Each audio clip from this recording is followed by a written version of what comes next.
Hello tout le monde, j'espère que vous allez bien. Évidemment, à chaque fois que je commence une vidéo, Réglisse, elle vient. Tout le temps, tout le temps, tout le temps. C'est une crapulette, elle veut faire sa petite star. Je pense qu'elle doit ressentir que vous l'aimez bien parce que je vous jure, à chaque fois presque que je commence, que ce soit les guidances privées par vidéo ou celle-ci, elle débarque comme ça, tranquille. Les amis, je vous ai fait les énergies générales de la semaine. C'est la vidéo nommée, je crois, énergie important, énergie générale, plus travail, chakra sacré, plus 3 choix, libération karmique. Donc, si jamais vous ne l'avez pas encore vue, je vous invite à aller la regarder si ça résonne pour vous. Avant de commencer, bien évidemment, je ne détiens aucune vérité. Je ne suis pas là pour imposer une croyance, un point de vue, une manière d'être, de faire ou de penser. Je suis là pour proposer certaines choses, certaines connaissances, des guidances et autres, tout simplement. Et donc, comme je l'ai dit dans cette vidéo que je viens de citer, je vais vous expliquer un petit peu le karma, mais vraiment en synthétique, d'accord, vraiment très synthétisé, mais juste pour que vous puissiez comprendre. Pour certains, certaines qui pourraient se poser éventuellement des questions, tout en gardant en tête que c'est une perception de ma part, c'est ce que j'ai pu voir, c'est mes expériences personnelles, les expériences que j'ai pu voir chez les autres, quand je travaille par exemple en thérapie, mon canal aussi médiumnique, mes messages, donc ça un ensemble, mais ça ne fait pas une vérité en soi, et vous trouverez sûrement plein d'autres informations avec des personnes certainement plus qualifiées que moi au niveau karmique, donc je tiens aussi à le préciser. Mais voilà, je pense que c'est important en fait de poser les choses parce que ça peut permettre de comprendre en fait pour certaines personnes qu'est-ce qui se passe. Donc, vous pouvez entendre, par exemple, le karma, c'est la loi de cause à effet. C'est tout à fait probable. Moi, je pars pas de ce principe-là, que je trouve vrai, parce que quelque part, si vous plantez des carottes, vous n'allez pas en ressortir des patates, hein, vous allez en ressortir des carottes, donc c'est logique. Il y a cette part de logique hein, dans la loi karmique, hein, mais voilà, pour moi, c'est une des lois universelles. Mais au-delà, moi, je veux vraiment parler de manière plus thérapeutique. Euh, et donc, comment savoir si je vis une situation d'ordre karmique? Donc, c'est quelque chose qui vient toucher aux vies antérieures. Donc déjà, si... Bon, réglisse, ça va être en kékinant là de nouveau. Si vous ne croyez pas aux vies antérieures, c'est pas parce que vous regardez ma vidéo que vous devez y croire, pas du tout. Vous pouvez ouvrir la porte, vous pouvez faire votre analyse après coup, vous pouvez rester sur vos positions qui sont tout à fait claires et légitimes. Moi, je ne croyais pas en tout ça il y a encore peu de temps. Je croyais d'ailleurs pas en grand-chose. J'étais extrêmement cartésienne. Je ne peux que comprendre et puis voilà, adhérer à chaque point de vue, bien évidemment. Mais voilà, c'est qu'on a eu des vies antérieures. On a eu des vies antérieures parfois sur Terre et parfois sur d'autres plans. Parce qu'à savoir que quand on meurt, voilà, moi je suis médium, donc je communique avec les défunts, je communique également avec les guides, avec des énergies en fait, tout simplement. Et donc, voilà, quand quelqu'un décède, en fait, il continue à subsister au niveau de ses plans subtils et énergétiques dans d'autres plans, au niveau de son âme et de sa conscience. Et voilà, moi je dis toujours, c'est ce qu'on m'a expliqué, que l'esprit, c'est les potentialités. Donc, c'est ce qu'ils m'ont expliqué mes guides. L'esprit, c'est les potentialités qui viennent s'exprimer par le chemin d'âme. Donc, l'âme choisit un chemin dans une incarnation, par exemple ici terrestre, donc dans un corps physique. Et donc, on vient exprimer ces potentialités par l'âme, par le chemin, l'apprentissage, l'expérience de l'âme au travers un corps physique. Et donc c'est pour ça qu'il faut ni être trop dans le cartésien, quoique bon, ça peut apporter quelque chose parce que chacun son évolution, et ni trop, comme on peut entendre, perché. Mais ça peut aussi apporter quelque chose parce que si on vit ce genre d'expérience-là, c'est forcément pour l'expérimenter pour une bonne raison. Mais voilà pourquoi c'est plus sain de trouver un équilibre en fait entre tout ça. Et donc il ne s'agit pas ici de prendre pour argent comptant tout ce que je vais dire, mais il ne s'agit pas forcément non plus de fermer complètement la porte parce qu'on a un esprit cartésien. Le but étant de trouver un équilibre, mais après c'est chacun son libre choix. Donc, on a eu des vies antérieures. Et dans ces vies antérieures, eh ben, on a déjà, par exemple sur le plan physique terrestre, on a déjà connu la mort, on a déjà connu des souffrances, on a déjà connu des joies, on a déjà connu peut-être un métier, on a déjà connu des expériences. Et ces expériences sont ancrées dans l'âme, parce que l'âme, elle retient en fait toutes ces expériences dans le but d'évoluer. On évolue pour soi, on évolue ensemble, d'âme à âme, et ici d'être humain avec les êtres humains ensemble. Mais on a un chemin d'âme qui nous est propre, un chemin de vie, un parcours d'âme. Et donc on a chacun déjà nos expériences passées, on a chacun un cheminement à faire dans cette vie-ci, et on vient régler certaines choses. Donc par exemple, si vous entendez des dettes karmiques ou des choses comme ça, au niveau du karma, c'est pas que on vous punit, c'est pas que la vie vous punit parce que vous avez fait forcément du mal, si quelqu'un vous fait du mal, pas du tout. Ça peut être le cas que vous avez fait du mal, donc vous reprenez un revers comme si on plante les carottes, on ne reçoit pas des patates, on reçoit des carottes. Ça peut, mais en aucun cas c'est une punition. C'est-à-dire que la loi karmique vous propose à tout instant l'évolution. C'est-à-dire que, admettons, vous avez fait un examen, si on prend sur le plan physique, vous avez fait votre examen de conduite et puis vous ne l'avez pas passé. Et ben, vous allez décider ou non de le refaire. Et donc, quand vous incarnez, vous décidez de travailler telle ou telle blessure ou telle situation pour vous dire, ok, je vais me permettre d'y arriver, je vais me permettre de me dépasser, je vais me permettre en fait de rétablir un équilibre en moi ou de me proposer euh, de... euh, euh, de gagner en sagesse, en maturité, en apprentissage. Et donc c'est ça, ce n'est pas punitif. Donc quand on entend souvent oh je dois avoir un sale karma, non, non, personne n'a, et je l'ai dit, hein, mais personne n'a réellement, en fait, de ce qu'on m'a expliqué, ce que les guides m'ont expliqué, un sale karma ou un bon karma, ou c'est plus une résultante de ce que vous êtes venu, ce que vous avez choisi sur le plan de l'âme, réaliser. Le problème, c'est que souvent, quand on revient, on oublie. Et donc, on oublie le plan de l'âme, on oublie plein de choses parce qu'on fait cette expérience dans la matière. Et donc ici, il y a ce qu'on considère, alors vous l'avez sûrement entendu comme la matrice, moi, mes guides, ils me le montrent un peu comme une forme de coupole où vous pouvez voir ou entendre le monde est illusoire, c'est illusion, etc. Oui et non, c'est-à-dire qu'il est quand même physique, il est tangible, il faut pas... Mes guides m'ont dit en tout cas de ne pas penser que ça n'existe pas, c'est vraiment réel, Euh, mais c'est réel pour l'être humain. Sur le plan de l'âme, il y a bien d'autres réalités à prendre en considération et donc votre esprit va vous aider en fait à évoluer euh, avec votre âme au travers justement de cette dite matrice ou coupole pour permettre de voir au-delà de tout ça et de reconsidérer en fait l'état humain qui est un être cosmo-tellurique et donc qui vient essentiellement qui est formé de la terre physiquement mais qui a une âme et une conscience qui est cosmique donc qui va au-delà des limitations de la terre et donc ça peut être, vous pouvez peut-être même entendre des extraterrestres, des choses comme ça, des ovnis, des machins, il y a beaucoup de choses qui existent seulement ça a été beaucoup aussi caché. L'être humain a eu très très peur en fait parce que l'être humain de base a peur de ce qu'il ne connaît pas. Hein, alors que tout l'amène finalement à découvrir, à expérimenter. Et donc le karma, c'est de nouveau une potentialité pour vous de régler quelque chose qui n'a pas été réglé.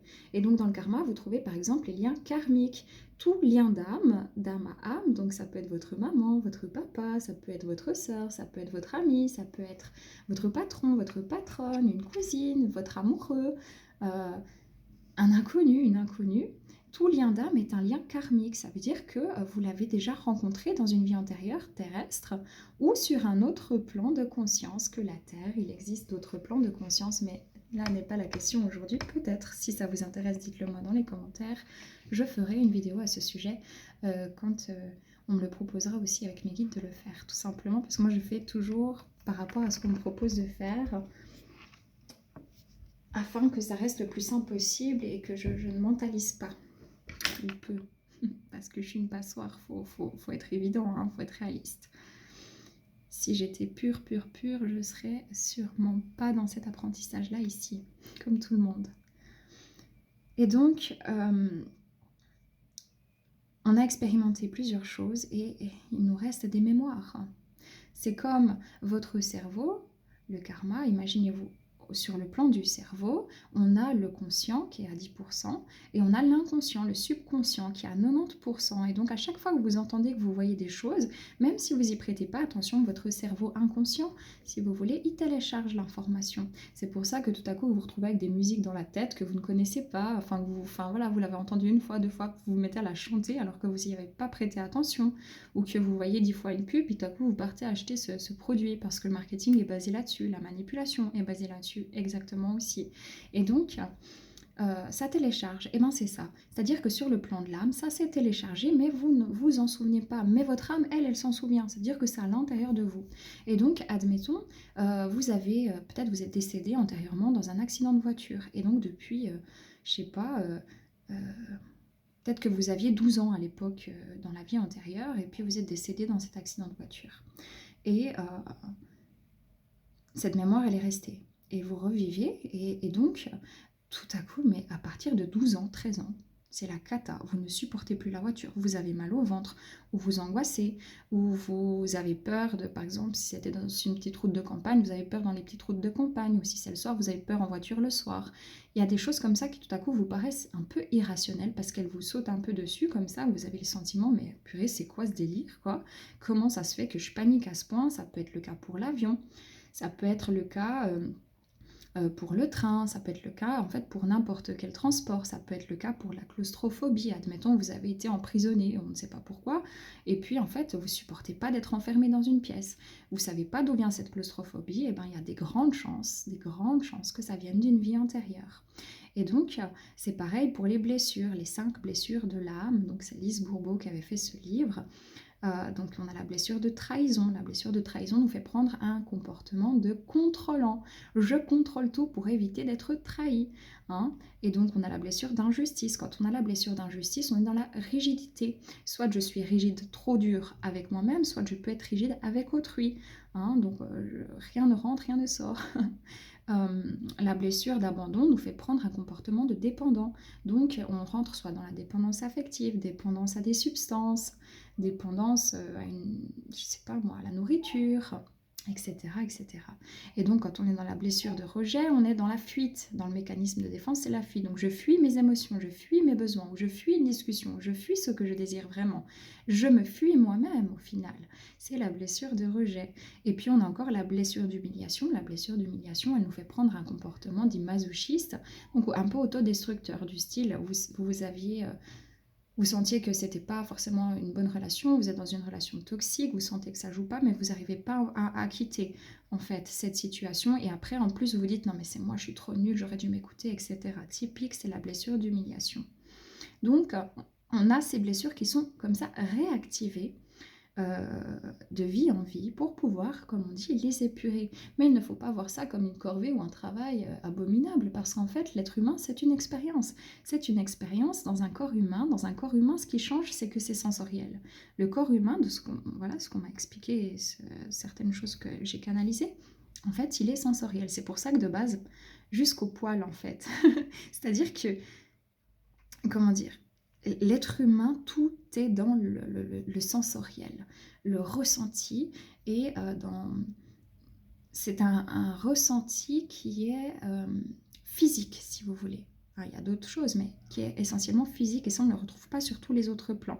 Et donc, par exemple, quelqu'un qui a vécu sur un autre plan, admettons, vous pouvez considérer que c'est une autre planète, ou une autre dimension, ou voilà, simplement après la mort. Hein. Si d'ailleurs, il y a des personnes qui veulent laisser un commentaire, celles qui ont fait, par exemple, des expériences de mort imminente, des EMI, qui ont vu la lumière, qui ont été dans ce tunnel, qui sont senties mais tellement bien, voilà, et qui sont revenues, parce qu'elles ont fait le choix de revenir, sûrement parce qu'elles n'avaient pas terminé quelque chose sur leur chemin, mais en tout cas on leur a laissé le choix. Ces personnes peuvent en témoigner, elles ont même vu leurs êtres chers, donc il y a encore une autre dimension derrière, mais seulement elle n'est pas de la même manière physique. Après il y a d'autres dimensions physiques que la Terre, mais ça je ne vais pas y venir aujourd'hui. Et donc par exemple quelqu'un qui est resté longtemps en fait sur ces autres plans, ces autres dimensions, et qui n'a pas l'habitude de la lourdeur entre guillemets terrestre avec la loi de pesanteur et tout ce qui s'y passe, Et bien en fait, par exemple, ça peut être une personne simplement qui a énormément de mal à s'incarner, à s'ancrer finalement, à s'ancrer réellement. Et donc on peut avoir des problèmes d'ancrage, sentiment d'appartenir à ailleurs. Et ça, c'est aussi quelque part une mémoire qu'on peut considérer comme karmique, c'est-à-dire que c'est pas forcément terrestre, mais la lourdeur terrestre vient réactiver ce sentiment peut-être de manque lié à un autre plan de connaissance, d'expérience. Ensuite, vous avez donc dans les relations justement dites karmiques, on a la relation dite karmique toxique. Pourquoi? Parce que cette relation a un taux de toxicité qui est trop fort. Ce n'est pas possible. Quelqu'un qui vous maltraite, quelqu'un qui vous frappe, quelqu'un qui vous humilie, quelqu'un qui vous maintient sous une emprise et quelqu'un qui est dans sa propre toxicité et qui devient et qui est toxique pour vous. Ça ne veut pas dire que cette personne ne peut pas évoluer. Tout le monde peut évoluer, même quand on pense que quelqu'un est complètement perdu. Par contre, ce n'est pas pour autant qu'il faut laisser son pouvoir à cette personne, parce que cette personne pourrait bien finir par sa toxicité, révéler toute votre propre toxicité à vous, qui sera de l'ordre de je reste alors que je suis maltraitée. Et donc cette personne, si vous la croisez sur ce chemin, c'est peut-être pour régler ce qui n'avait pas été réglé avant, donc ça veut dire peut-être la quitter, peut-être sortir de ce schéma, ou peut-être évoluer ensemble vers le fait de grandir, mais tout en se positionnant et en n'acceptant pas la violence sous quelque forme que ce soit. Ça, c'est une chose. Par exemple, vous avez les liens d'âme, moi, que j'appelle dits spirituels, ou même les jumeaux cosmiques. Ce sont des liens d'âme à âme qui sont indéfectibles. C'est-à-dire que pour tous les liens, en fait, vous pouvez vous retrouver une fois ou l'autre dans une vie, dans un plan. En général, quand il y a des êtres chers qui décèdent, vous allez les retrouver quand vous partirez vous aussi de l'autre côté, dans l'au-delà de ce qu'on voit. Et donc, à ce moment-là, vous allez retrouver vos êtres chers, et ils auront même la forme physique qu'ils avaient avant, pour que vous puissiez les reconnaître. Parce que tout se fait de manière très, psychique. C'est pas psychique, c'est énergétique, c'est différent. Mais vous allez les revoir. Vous allez les revoir en temps et en heure. Ça, c'est quelque chose d'important. Et vous ne dérangerez jamais vos êtres chers. Ils ne dorment pas, on ne le dérange pas. D'accord? Ce sont des dogmes. Eux, ils sont prêts à vous aider. Alors des fois, ils expérimentent d'autres plans ou des fois, ils se réincarnent, donc ils ne peuvent pas vous venir en aide à ce moment-là. Mais en général, on ne se réincarne pas de suite. C'est pas possible, c'est beaucoup trop lourd. Par exemple, les personnes au niveau des mémoires karmiques, les personnes qui se réincarnent tout de suite et qui ont eu, par exemple, je sais pas moi... J'avais eu l'exemple en fait d'une personne qui est venue, d'un défunt qui est venu pour communiquer avec sa chérie. Et donc il avait eu une mucoviscidose dans sa vie antérieure. Et donc dans cette vie-ci, il a réexpérimenté par un cancer de la gorge. Ça veut dire qu'il s'est réincarné trop vite et donc la mémoire, mais il s'est réincarné vite pour pouvoir libérer cette mémoire. Et puis ça va se faire peut-être sur une vie ou 2 vies. Typiquement, par exemple, une personne qui par exemple est en chaise roulante parce que je sais pas moi, elle est née avec un problème à la colonne vertébrale ou autre, cette mémoire-là, si cette personne s'est réincarnée très rapidement, c'est parce qu'elle a fait, elle expérimente ce plan-là, ce choix-là, mais au-delà, c'est que par exemple, ça peut avoir une mémoire karmique, ça veut dire, admettons, elle a fait un accident et puis elle s'est brisée la colonne vertébrale ou il y a une vertèbre qui s'est cassée, enfin voilà, et puis donc ça a été extrêmement violent et cette personne vient l'épurer d'une manière plus douce, bien que quand même ce soit très très lourd. Mais elle aura la capacité en fait de le surpasser. Parce que les épreuves que vous vivez ici, vous êtes capable en fait de les dépasser, de les surpasser. Après vient toujours le libre arbitre. Quelqu'un qui va par exemple décider de quitter le plan terrestre, je ne vais pas parler de ce mot parce que j'ai pas envie énergétiquement, mais je pense que c'est clair, c'est quelqu'un qui fait une rupture de son contrat d'âme. Ça veut dire je pars avant parce que je n'en peux plus, je n'ai plus envie. Et cette personne, elle va peut-être revenir dans un état dépressif à un moment donné, dans une vie prochaine. Donc vraiment, je vous donne plein d'exemples, c'est un peu mitigé, mais pour que vous puissiez aussi comprendre un petit peu toute cette dimension-là. Ça va, Cyrus? Ça va? Regardez, mon chien, il fait un truc chelou. Donc voilà. Le plus important, ce serait comment je sais que je suis dans une blessure karmique. Eh bien, mes amis, figurez-vous que ça vient naturellement depuis l'enfance, dans les rêves. Ça ressort énormément dans les rêves, dans les cauchemars, des choses qui sont transmutées ou par exemple par des blessures. C'est-à-dire qu'à chaque fois que vous êtes dans une blessure, si vous voyez que vous êtes dans le contrôle, que vous êtes peut-être dans la jalousie justement, ou que vous vous sentez humilié, que vous vous sentez dans l'injustice, euh, typiquement en fait, c'est qu'il y a une mémoire karmique. Alors, il y a des gens qui vont dire oui, je vais faire une régression karmique, je vais aller voir un hypnotiseur, etc. Ça peut être simple pour des personnes, mais attention, parce que ça peut relever énormément, énormément de souffrance et parfois, quand on cherche trop, on peut se perdre là-dedans. Ça peut être très violent et en plus, il faut trouver la bonne personne parce qu'il y a peut-être quelqu'un qui peut en jouer. D'accord? Donc c'est vraiment de façon dans le domaine énergétique, dans le domaine médical, partout, c'est la même chose. Il faut avoir un vrai feeling avec le thérapeute en question. Et donc, euh, ça peut vraiment déstabiliser parce qu'en fait, quand on revit une mémoire karmique, par exemple en conscience justement, moi je l'ai vécu parce que je les vois en fait chez moi et chez les autres, hein, les vies antérieures, et donc c'est extrêmement violent parce qu'on a l'impression d'être vraiment dedans. C'est comme quand on rêve, on est dans le corps astral, et quand on rêve, on a vraiment l'impression parfois d'y être. Et quand vous faites un cauchemar, vous vous réveillez, oh mon Dieu, c'était qu'un cauchemar, mais j'y étais vraiment. Et donc ça peut donner cette sensation-là et on peut perdre son identité à ce moment-là parce qu'on se retrouve comme dans un autre plan, un ailleurs, quelque chose, une mémoire. Et c'est comme un stress post-traumatique, suivant la mémoire karmique. Comme un stress post-traumatique, et bien tout à coup il suffit d'un élément pour vous remettre dans l'état d'anxiété dans lequel vous étiez au niveau du cerveau, alors que vous n'êtes plus dans cet état-là, mais en fait le cerveau il capte pas, il est dans cet état-là vu que c'est un stress post-traumatique. Et donc souvent il y a des choses antérieures qui sont traumatiques, et donc c'est pour ça qu'il faut y aller tranquillement. C'est pour ça que ça prend du temps, parce que ce serait trop difficile, et c'est pour ça que vous pouvez tout à coup avoir cette récurrence, parce que le signe d'une situation karmique qui est encore bloquée, qui est en libération, parce que tout est en libération constante, hein, mais il y a des libérations qui se font. Si vous voulez, quand on parle par exemple sur mes vidéos de libération, c'est qu'on est en train de casser la chaîne, quoi. C'est fini, ok? Mais ça peut prendre du temps. Pourquoi?